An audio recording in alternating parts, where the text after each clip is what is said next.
আজকে আমরা enumeration form সংক্রান্ত আলোচনা করব। যেহেতু বেশিরভাগ বিএলওই সমস্ত ফর্মগুলি ফিল আপ করেছে তাদের অ্যাপসের মাধ্যমে, এবং এই ফর্ম ফিল আপ করতে করতে আমাদের বিভিন্ন রকম সমস্যার মানে প্রথম দিকে হয়েছিল। যেমন কখনো কখনো মোবাইল নাম্বার নিচ্ছিল না, কখনো কখনো আধার কার্ড নিচ্ছিল না, যদিও এগুলো ইচ্ছি। ম্যাপিংটা হলো মেন।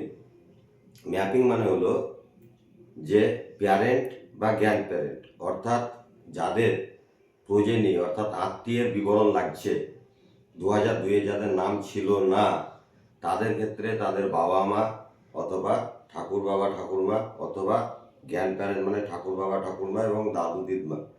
অনেক ক্ষেত্রে অনেকে ঠাকুর বাবা ঠাকুরমাকেই গ্র্যান্ড প্যারেন্ট ভাবে।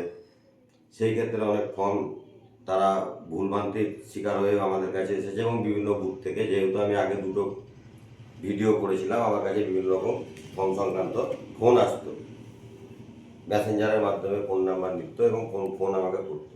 কিন্তু আপনাদেরকে প্রথমে বলে দিই যে ওগুলো ছিল ঐচ্ছিক বিষয়। মূল বিষয়টা যেটা ছিল সেটা হচ্ছে আমরা প্রথমে যখন আমাদের 2002-এর নাম যাদের ছিল না, তাদের আমাদেরকে দেখতে হচ্ছিল তাদের প্রজেনি অর্থাৎ প্যারেন্ট অথবা গ্র্যান্ড প্যারেন্টের নামটা সার্চিং করে আসছে কিনা। আবার কিছু কিছু ক্ষেত্রে এমনও হয়েছে, যেমন আমার পাঠেরও হয়েছিল, অন্য জায়গাতে নাম আমার একটা এপিকের সঙ্গে অন্য একটা নাম উঠে গেছে, তখন আমার ওই এপিকে আর আমি ওই নামটাকে তুলতে পারছি না। এগুলো হচ্ছিল এই কারণে, কারণ যখন আমরা অনলাইনে প্রথম দিকে পরপর ভার্সেন বিএলও অ্যাপসের ভার্সেনটা পরপর ধীরে ধীরে বাড়তে থেকেছে। প্রথম দিকে ভার্সেন যখন খুব উন্নত মানের ছিল না, তখন অনেক সময় ফোন নাম্বারও নিচ্ছিল না, বা ফোন নাম্বার নেওয়ার পরে ছেড়ে দিয়েছে। পরবর্তী ক্ষেত্রে আমাদেরকে ভরতেও হয়েছে, এবং বেশিরভাগ জায়গা থেকে আরও যারা ইসিআই যখন বললো যে আপনারা দেখতে পাবেন আপনাদের ফর্মগুলো সাবমিটেড হয়েছে কিনা, সেক্ষেত্রে দেখা গেল বিভিন্ন জায়গা থেকে ফোন আসছে যে মোবাইল নাম্বার আমাদের অ্যাড হয়নি। সেই সম্পর্কে আপনাদের কোনো চিন্তা করার ব্যাপার নেই। মূল ব্যাপার যেটা ছিল, যখন আমরা প্রজেনি মারছিলাম অর্থাৎ সার্চ করছিলাম না কোনো একটা ফিল ফর্মে, আমি যখন ফিল ফর্মটাকে সাবমিট করছি তখন বেশ কয়েকটা করে আমি দেখতে পাচ্ছিলাম অ্যাপসের মাধ্যমে, যেটা কিছু কিছু বিএলওর ক্ষেত্রে ভুল হয়েছিল। পরবর্তী ক্ষেত্রে আমরা যখন অ্যাপস আপডেটেড হয় সেগুলিকে ফোন করে আবার ঠিক করে নিই। কেমন কেমন ভুল হয়েছিল তখন সাজেশন দিয়ে দিচ্ছিল। যেমন আমার নাম রাজীব কমল দাস বা রাজীব দাস, এবার রাজীব কমল দাসে যখন মারছি তখন অনেকগুলো রাজীব দাস চলে আসছে। সেটা আমাদের 294টা বিধানসভার যে কোনো জায়গা থেকে চলে আসছে। তখন যদি ভালো করে লক্ষ্য কোনো বিএলও হয়তো করেনি, তখন সেটাকে সাবমিট করে দিলে পরে তার সঙ্গে মানে ওই জায়গাকার ভোটারের সঙ্গে এটা লিঙ্ক হয়ে যাচ্ছিল, যে কারণবশত আমরা তখন ওইটাকে আর নতুনভাবে ফর্মটাকে রিজেনারেট করতে পারছিলাম না। কিন্তু পরবর্তী ক্ষেত্রে যখন বিএলও অ্যাপসের ফর্ম আমাদের অ্যাপসের আপডেট ভার্সন এলো, তখন ওগুলোকে আনম্যাপ করে ওগুলো সমস্ত কিছু ঠিক হয়ে গেছে। তাই যাদের মনের মধ্যে ধারণা ছিল যে আমাদের যেগুলো অন্য জায়গাতে অন্য বিএলও করে দিয়েছে বা ভুলভ্রান্তি হয়েছে অন্যান্য বুথের মাধ্যমে, সবাই যেহেতু এই ভিডিওগুলো দেখে, আমার ভিডিওগুলোকে ফলো করে, তাদের উদ্দেশ্যে বলছি তাদের কোনো চিন্তার কারণ নেই, এখন তাদেরগুলো সব ঠিকঠাক হয়েছে। আবার অনেক ক্ষেত্রে দেখা যাচ্ছিল নিজের নাম আছে, কিন্তু সেই নিজের নামটা তাদের বয়সের ক্ষেত্রে যদি বয়স 40-এর কম থাকছিল, অথচ দেখা গেছে আগেকার সময়ে এমনও হয়েছে যে 18 বছর হয়তো ঠিকঠাক ডাটা নিত না, বা হয়তো 18 বছরের আগেও অনেকের ভোটে নাম উঠেছে। দেখে এবার 2002-এ যদি নাম থাকতে হয় তাকে ম্যাক্সিমাম 40-এর প্লাস তাকে হতে হবে। তাই সেক্ষেত্রে কি হচ্ছিল, তখন কিন্তু তার 2002-এর নাম থাকা সত্ত্বেও তার কিন্তু ওখানে কিন্তু ফর্মটা আমরা ফিল আপ করতে পারছিলাম না। তখন তাদের কিন্তু প্যারেন্ট বা গ্র্যান্ড প্যারেন্টকে আমাদেরকে অ্যাপ্লাই করে ভরতে হয়েছে। এরকম অনেক কেস ঘটেছে। তাহলে এগুলো চিন্তার কিছু ব্যাপার নয়। চিন্তার ব্যাপার যেটা, যারা আত্মীয়েরটাতে প্যারেন্ট বা গ্র্যান্ড প্যারেন্ট দিতে পারেনি, তাদের ক্ষেত্রে এবার পরবর্তী ক্ষেত্রে যেটা আসছে, তাদের ক্ষেত্রে যে 11টি ডকুমেন্টসের কথা বলা হয়েছিল, সেই 11টি ডকুমেন্টস কিন্তু আপনারা অবশ্যই কিন্তু কাছে রাখবেন। কী কী 11টি ডকুমেন্টস? তার মধ্যে প্রথম ছিল কোনো চাকরি সংক্রান্ত যদি থাকে, অর্থাৎ আমরা বলতে পারি পেনশনের কাগজ বা ডুপ্লিকেট সার্ভিস বুক, এগুলো থাকে। তারপরে যদি জন্ম শংসাপত্র, যেমন আগেকার ছিল না। আর 1987 সাল থেকে 2002 পর্যন্ত 2004 পর্যন্ত যাদের বয়স, তাদের কেবলমাত্র হয় বাবা বা মা, তার একটা ডকুমেন্টস লাগবে আর তার নিজের ডকুমেন্টস লাগবে। কিন্তু 2004-এর পরে যাদের গ্র্যান্ড প্যারেন্ট বা প্যারেন্টের নাম নেই, তাদের ক্ষেত্রে কিন্তু দুটোই লাগবে, অর্থাৎ বাবারও লাগবে, মারও লাগবে, ওই 11টি ডকুমেন্টসগুলো। তাই ওইগুলো সব সম্পর্কে আপনারা একটু ওয়াকিবহল থাকবেন এবং পরবর্তী ক্ষেত্রে এগুলি ঠিক হবে। এবং যদি কারোর মোবাইল নাম্বার, আবার অনেকে এরকমও প্রশ্ন করছে, হয়তো দেখা গেছে যে তার মোবাইল নাম্বারটা অ্যাড হয়নি, আধার নাম্বারটা আছে, তখন মোবাইল নাম্বার যখন সাবমিটেড মারছে তখন, বা আধার নাম্বারটা অ্যাড হয়নি, মোবাইল নাম্বারটা দেখাচ্ছে, এরকম করেও আমাদের কাছে ফোন আসছে যে না আমার আধার কার্ড নাম্বার ভুল হয়েছে। কিন্তু না, এটা কখনোই হতে পারে না। এই কারণে হতে পারে না, যখন আমরা বিএলও অ্যাপসে 12টি আধার সংখ্যার মধ্যে একটা যদি ডিজিট মিস করে যেত বা একটা যদি ডিজিট ভুল হতো, তা বিএলও অ্যাপস আমাদেরকে সঙ্গে সঙ্গে বলতো that Aadhaar does not exit, Aadhaar number does not exit, অর্থাৎ এটার কোনো অস্তিত্ব নেই। তখন আমাদেরকে আবার নতুনভাবে ওটা মারতে হতো। তাই ফর্ম সংক্রান্ত কোনো ভুলভ্রান্তি নিয়ে আপনারা জড়িত হবেন না। আর একটা কথা হয়েছে, আমি ব্যাপারটা বলছি, আমারই বুথের মধ্যে যেমন আছে, যেমন বাংলাতে লেখা আছে ভোটার লিস্টে, আগে যখন হার্ড কপির মাধ্যমে ভোটার লিস্টে নাম তোলা হতো, বাংলাতে লেখা আছে হয়তো কাউরির নাম সঞ্জীব মাল, আমারই বুথের ক্ষেত্রে হয়েছে। কিন্তু যখন ওটা আমি ইংরাজিতে দেখছি, তখন দেখছি ইংরাজিতে যেহেতু ফর্ম ফিল আপের ক্ষেত্রে আসছে, তখন ওটা সজীব করা আছে। অর্থাৎ এগুলা যারা পরবর্তী ক্ষেত্রে অনলাইনের মাধ্যমে আর পরে হয়তো নাম ঠিক করেনি বা ভোটার কার্ডে এগুলোকে ঠিক করেনি, তাদের ক্ষেত্রে বেশিরভাগই ইংরাজিতে কিন্তু নাম ভুল আছে। তাহলে সেই নামগুলোকে কিন্তু আমরা এখন ঠিক করতে পারছি না। যখন আমাদের এসআইআর পার্টটা সম্পূর্ণরূপে কমপ্লিট হবে, যখন খসড়া তালিকা বেরোবে, তখন কিন্তু আপনারা 8 নাম্বার ফর্মটা ফিল আপ করে আপনাদের নামগুলোকে ঠিক করে নেবেন। কারণ বেশিরভাগেরই আমি নাম দেখছি ভুল আছে। যেমন লেটের ক্ষেত্রে আমাদের এখানে মাল লেট বেশি আছে, লেটের ক্ষেত্রে তাদের টাইটেল এলইটি হয়, কিন্তু বেশিরভাগ লেটের ক্ষেত্রে আমি যখন এপিক ভ্যালিড করছি, ভ্যালিড মারছি, সার্চ মারছি দিয়ে এপিককে ভ্যালিড করছি, তখন দেখা যাচ্ছে এলইটি লেটের জায়গাতে বেশিরভাগ ক্ষেত্রে নাম আছে এলইটি লেট হয়, সেক্ষেত্রে বেশিরভাগ নাম আমি দেখতে পাচ্ছি LATE, অর্থাৎ যাকে আমরা মৃত বা স্বর্গীয় হিসাবে ব্যবহার করি, এরকম তারা কিন্তু এই নামগুলোকে ঠিক করে নেবে। আর একটা কথা, এই নামগুলোকে এখন যেহেতু যে ইংরাজি নামগুলোকে ভুল দেখাচ্ছে, সেটাতে আমাদের কাছে প্রশ্ন আসছে, এই ভুলগুলো কিন্তু আমাদের ভুল নয়, এই ভুলগুলো কিন্তু আগে থেকে হয়ে আছে। এগুলো একমাত্র তখনই সংশোধন হবে যখন 8 নাম্বার ফর্ম ফিল আপ করে আপনি পরবর্তী ক্ষেত্রে ঠিক করবেন। আপনারা কখনোই ভাববেন না যে এখানে আমি কি নাম লিখছি বা আপনারা কি নাম দিয়েছেন সেটা ঠিক বা ভুল হচ্ছে, তার উপরে কিন্তু যে ভোটার কার্ড আসবে সেটা কিন্তু নয়। ভোটার কার্ডের এটা কেবলমাত্র ম্যাপিং হচ্ছে, অর্থাৎ আপনার 2002-এ আপনার নাম থাকতে পারে, বা আপনার প্যারেন্টের থাকতে পারে, বা আপনার গ্র্যান্ড প্যারেন্টের থাকতে পারে, অর্থাৎ পিতামাতার থাকতে পারে, বা দাদু দিদমা, ঠাকুর বাবা, ঠাকুরমা, এইগুলোর সঙ্গে আপনার ম্যাপিংটা করা হচ্ছে, এখানে কিন্তু সংশোধন হচ্ছে না। এই ভুলভ্রান্তিগুলো আপনারা দূর করুন মনের মধ্যে থেকে। আর দ্বিতীয় কথা হচ্ছে, যদি কারোর মোবাইল নাম্বার না দেখায়, আপনারা জানবেন যে তখন মোবাইল নাম্বার সাবমিট হয়নি। প্রতি পদক্ষেপে কিন্তু বিএলও অ্যাপসের আপডেটেশন এসেছে। এবার আপনারা ECI, election commission of India, আপনাদেরকে যখন সার্চ করার অপশন দিয়েছে, আপনারা দেখে নিন যে ফর্মটা সাবমিটেড হয়েছে কিনা। That form can be submitted or not, অর্থাৎ সাবমিটেড যদি হয়েছে, সেখানে মোবাইল নাম্বার আপনার থাকলো বা না থাকলো সেটা ব্যাপার নয়, সাবমিটেড হয়েছে। এবার ওখানে দু রকমের জিনিস আছে, একটা যে প্রোজেনি, একটা সেলফ মানে যাদের 2002-এ ছিল, আর প্রোজেনি মানে যাদের ছিল না, আর যারা কিছুই দেখাতে পারেনি তাদের নাইদার। যেমন আমার নাইদার একটা আমি পেয়েছি, আমাদের গ্রামের একটা জামাই, তার আমি নাইদার পেয়েছি, তার কোনো মতে আমি ডকুমেন্টস তাকে আনা করাতে পারিনি, সমস্যা হয়েছে। এবং আমার গ্রামের ক্ষেত্রেই বলছি, আমি খুব মানে গর্বিত যে আমার এই গ্রামের ক্ষেত্রে আমাকে খুব মানে ভালো লেগেছে। এই গ্রামে 3 বারের প্রধান ছিল যারা, 2 বারের প্রধান ছিল যারা, 1 বারের প্রধান ছিল যারা, সেই সমস্ত প্রধানরাও আমাদেরকে ফর্ম ফিল আপের সময় সাহায্য করেছে। তারা এসেছে, নিজেদের ফর্মগুলিকে নিজে সাবমিট করেছে, অর্থাৎ তাদের মধ্যে কোনো অহংকার আমরা দেখিনি। কয়েকটা যেমন বলা হয় যে ডাল চানাচুরের মধ্যে 1-2টা বাদাম থাকবে, সেরকম হয়তো আমারও বুথের মধ্যে এই ঘটনাগুলি ঘটেছে, এগুলো থাকবে।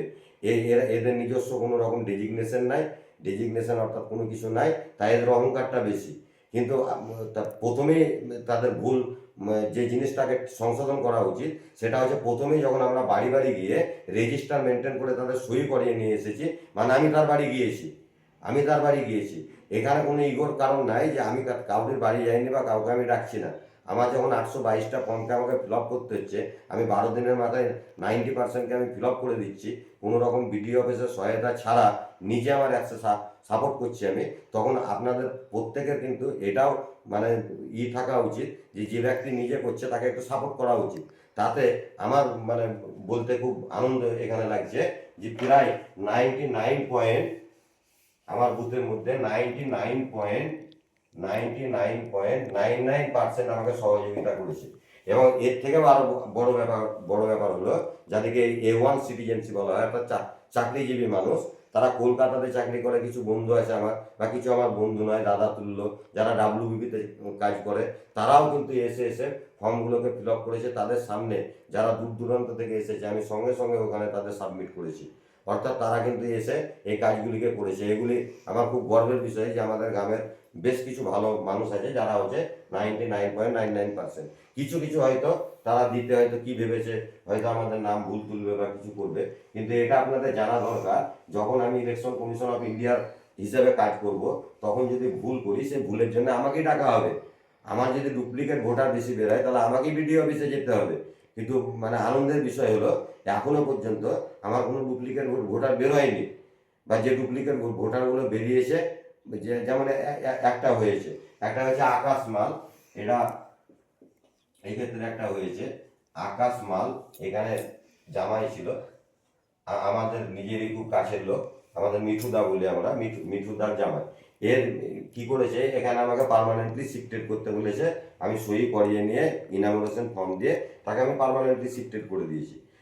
এর মেয়ে পায়েল আমারই ছাত্রী, আগে পড়াশোনা করতো, একেও কিন্তু পার্মানেন্টলি শিফটেড তার বাবা কিন্তু করেছে।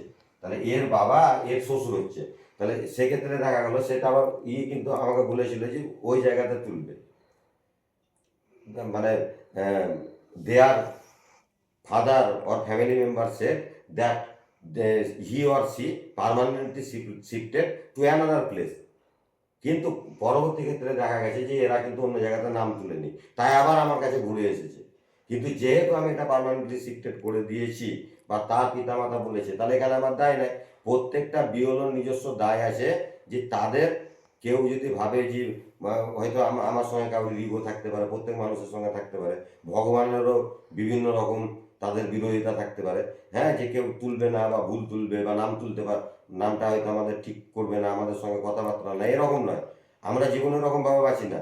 আমাদের কাছে সবাই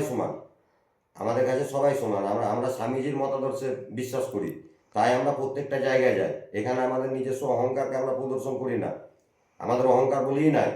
কারণ আমরা জানি গরিব মানুষ, ভারতবর্ষের সাধারণ মানুষ যদি উপরের দিকে উঠতে থাকে, তাহলে সেই দেশ উন্নত হবে। আমরা স্বামীজির ভাবধারাতে চলি। তাহলে ইগোটা হচ্ছে খুব ছোট মনের এবং সংকীর্ণ মনের মানুষ। যেমন বলা হয়, তোকে পারলাম না, তোর মলমূত্রকে নিয়ে আমি এখানে ঘাটাঘাটি করি। এই ধরনের কালচার যাতে কোনো জায়গাতে না হয়। যারা এখনো পর্যন্ত ফর্ম জমা দেননি, তারা অবশ্যই ফর্মগুলিকে বিএলও সাহেবদের কাছে গিয়ে নিজেরা সাবমিট করিয়ে নেবেন। এখানে অহংকারের কিছু নেই, প্রত্যেকটা মানুষ সমান। আপনি হয়তো ভাবছেন যে আপনি কোটি বছর বাঁচবেন, বা কেউ ভাবছে 1000 বছর বাঁচবেন, না। আত্মাই একমাত্র পৃথিবীতে টিকে থাকে। বাদ বাকি আমি যে সংস্কার, আমার যে অভ্যাসগত ব্যাপার, সেগুলি কখনো থাকতে পারে না। অর্থাৎ দেহ আমাদেরকে ত্যাগ করতেই হবে। আমি যদি আমার ধর্মকে মানি, যে ধর্মকে মানে, যত পথ তত পথকে বিশ্বাস করি আমি ঠাকুরের, তাহলে সেক্ষেত্রে দেখা যায় যে ধর্মকে মানতে পারে, সেক্ষেত্রে কি দেখা যায়, যে আমরা প্রত্যেকে এক, আমাদের প্রত্যেকের আত্মা এক, তারা আলাদা নয়। এখানে এখানে ইগোর কোনো জায়গা নেই, এখানে অহংকারের কোনো বিষয় নয়। আপনার ভালো লাগবে না, আপনি অন্য জনাকে দেবেন। এমনও কিছু খারাপ খারাপ ঘটনা এই করতে করতে ঘটেছে, আমি বলতে চাইছি না। মাতৃতুল্য ব্যক্তিকে অপমান করা হয়েছে, কিন্তু সেগুলো আমরা সহ্য করেছি। হয়তো আমার মাকেই অপমান করেছে কেউ, হয়তো সে কিছু অন্য কিছু ভেবে বসে আছে, কিন্তু এটাও দেখেছি, যারা বিরাট বিরাট রাজনৈতিক জায়গাতে ছিল, প্রধান ছিল, তারা এখানে এসে আমাদেরকে সহযোগিতা করেছে। অর্থাৎ 99%-এর জন্যে, 99% ভালো লোকের জন্য আমি ওই 0.01%-এর খারাপকে আমি মনে রাখতে চাই না। বাবা, আমরা এগুলো মনে রাখা আমাদের পছন্দও নয়। তোমার যেটা ভালো লাগবে, তুমি কোটি বছর বেঁচে থাকতে পারো, থাকো। আমাদের গীতাতে কি বলছে, যেমন আমরা জামা পাল্টাই, সেরকম আমাদের আত্মা, আমাদের দেহ পাল্টায়। অর্থাৎ তুমি ভেবে নিও না যে তুমি অসংখ্য বছর বেঁচে থাকবে, বা তোমার বিরাট ইগো আছে। এই বিষয়গুলিকে যতক্ষণ পর্যন্ত মানুষ না ঠিকঠাকভাবে বুঝতে পারবে, সহযোগিতা করবে, ততদিন দেশ উন্নত হতে পারে না। আমি একটা ভিখারিকে পয়সা দিই না 20 টাকা চাইছে তখন, অথচ তারাপীঠ মন্দিরে আমি 300 টাকা দিয়ে ব্যাকডোরে আমি মা তারাকে দর্শন করব। এটাতে শিবজ্ঞানে জীব সেবা হয় না। মানুষের যে সেবা করে, সেই ঈশ্বরের সেবা করে। প্রত্যেকটা মানুষের মধ্যে আত্মা আছে। আমার কোনো কাউরির কালচার বা সংস্কৃতিকে পছন্দ না হতে পারে, কিন্তু সেই মানুষটাকে আমি ঘৃণা করতে পারি না। কারণ ঘৃণা, ঈর্ষা, হিংসা এগুলো আমাদের মধ্যে নেই। কারণ আমরা যখন আত্মাতে জাগ্রত থাকি, সুষুপ্তি অবস্থাতে, তখন আমাদের হার্টবিট কত চলে আমরা জানি না। আমাদের এখন একটা জাগ্রত অবস্থা, একটা সুষুপ্তি অবস্থা, এটা বলা হয় অদ্বৈতবাদে। আপনারা শেষ পর্যন্ত এই ভিডিওটা শুনবেন, এই ভিডিওটা খুব গুরুত্বপূর্ণ ভিডিও, আপনাদের মতাদর্শ চেঞ্জ হয়ে যাবে। বলা হয় ব্রহ্মসত্য জগৎ মিথ্যা। তাহলে মানুষ হওয়ার চেষ্টা করুন। স্বামীজি কি বলেছে? বহুরূপে সম্মুখে তোমার ছাড়ি কথা খুঁজিছে ঈশ্বর, জীবে প্রেম করে যেই জন সেই জন সে বিচে ঈশ্বর। অর্থাৎ আমি মানুষকে ভালোবাসতে পারছি না, আমি ঘৃণা করছি। ঘৃণা করা মানে নিজেকে করা, নিজের আত্মাকে ঘৃণা করা, অপর লোককে ঘৃণা করা। আমাদের সঙ্গে কাউরির হলো না, আমরা 3 রকম উপায় অবলম্বন করি। প্রথমে সহ্য করি ঠাকুরের ভাষাতে, তারপরে ফোঁস করি, তারপরে বলি বাগনারায়ণ বাবা তুমি তোমার জায়গাতে ঠিক আছো, তুমি তোমার মতনই থাকো, তুমি কোটি বছর বাঁচো।